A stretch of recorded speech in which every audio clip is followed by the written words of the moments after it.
If you've ever seen Indiana Jones and the Last Crusade, you probably remember this moment when Indiana Jones and his father arrive at the Treasury of Petra and it appears carved straight into the rock. It's one of the most iconic scenes in the movie. Well, right now I'm standing in front of that exact place. Not in Jordan, not in the desert, but inside VR. Today I'm exploring Petra using my MetaQuest headset through a special Google created 360 experience. I'm visiting a couple of locations. Let's see how close this gets to the real thing. But before we jump in, this isn't a fully rendered VR world like a game. This is a 360-degree street view trek, built from real panoramic photos taken across the ancient city of Petra in Jordan.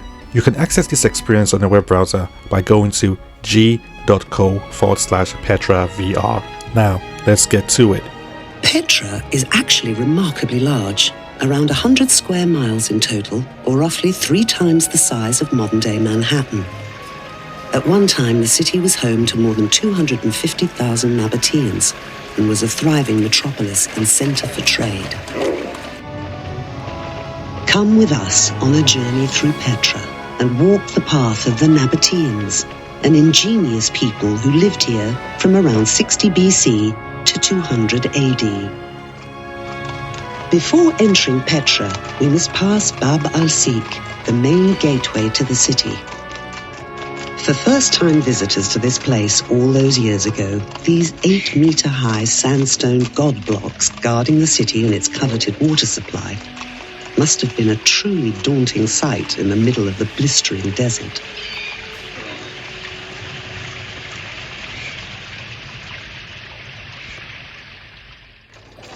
There are roughly 800 tombs hidden away in and around Petra, and this is the first one encountered along the Siq by most visitors on their way to the city.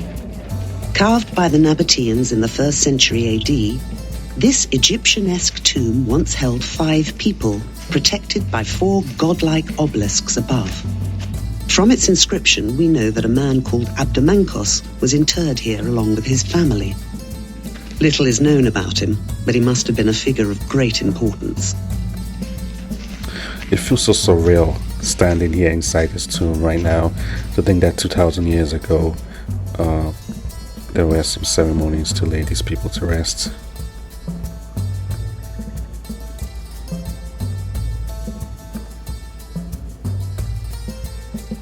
The journey into the heart of Petra is as extraordinary as the city itself. To reach it, you must walk through a huge geological gorge about a mile long with walls that seem to go up and up forever. It's cooler in here and fun to imagine whose steps you're treading in. But keep an eye on the path and stick to the side. Horse-drawn carts can appear from nowhere, their thundering hooves echoing along the walls just like all those years ago.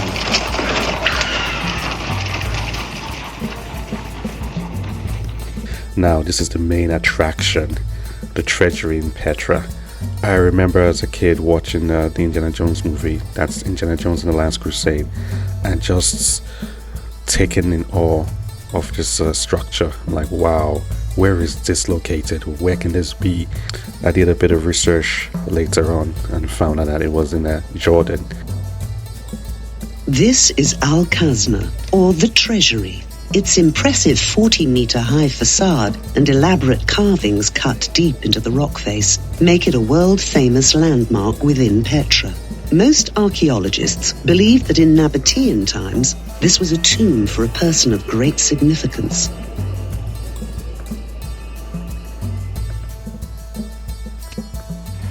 Welcome to Petra's 8,000-seat theatre, originally carved during the reign of King Aretas in around 4 BC, then expanded by the Romans years later. This would have undoubtedly been a popular and lively place within the city. Even the rows of seats are designed to spill into the orchestra and stage at floor level. One thing that rings true in the city of Petra is the influence of various cultures. You can see Greco-Roman influences, you can see Egyptian influences, as evident by this amphitheater that's built in the Roman style, and it's just amazing that this has stood the test of time. 2,000 years later, it still stands. The Colonnaded Street would have been a large commercial hub within Petra, much like a modern-day main street. Measuring up to 6 meters wide in places, This was a very busy, noisy road, somewhere to get supplies, haggle for goods, or just find a bed for the night. It's not difficult to visualize this as a very busy high street. It would have been a thoroughfare for people to come through, for sellers to buy and shop. There will be shops, restaurants, hotels or inns. It would have been bustling with a lot of commercial activity and other things that are typical of a high street today.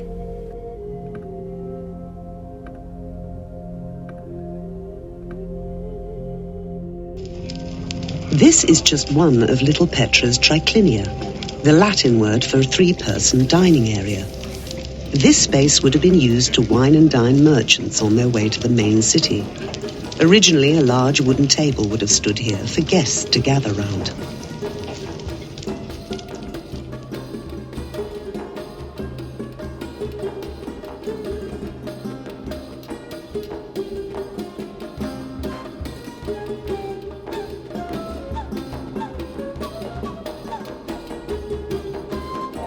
With high walls blocking out the desert sun, the Siq al-Barid, or Cold Canyon, holds many different tombs. And this one by the main entrance is its most notable. Although the door and internal shelves for holding the dead are lost to history, it's still amazingly well preserved considering its age and exposure to erosion.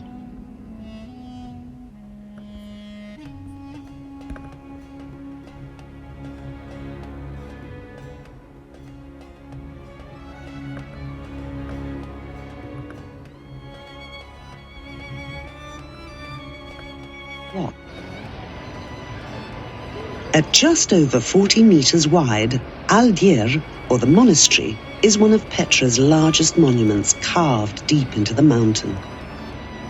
The Nabataeans worshipped deities in the form of rock, and at one time this place would have hosted important religious ceremonies, with the surrounding cliffs forming a natural amphitheater holding large crowds.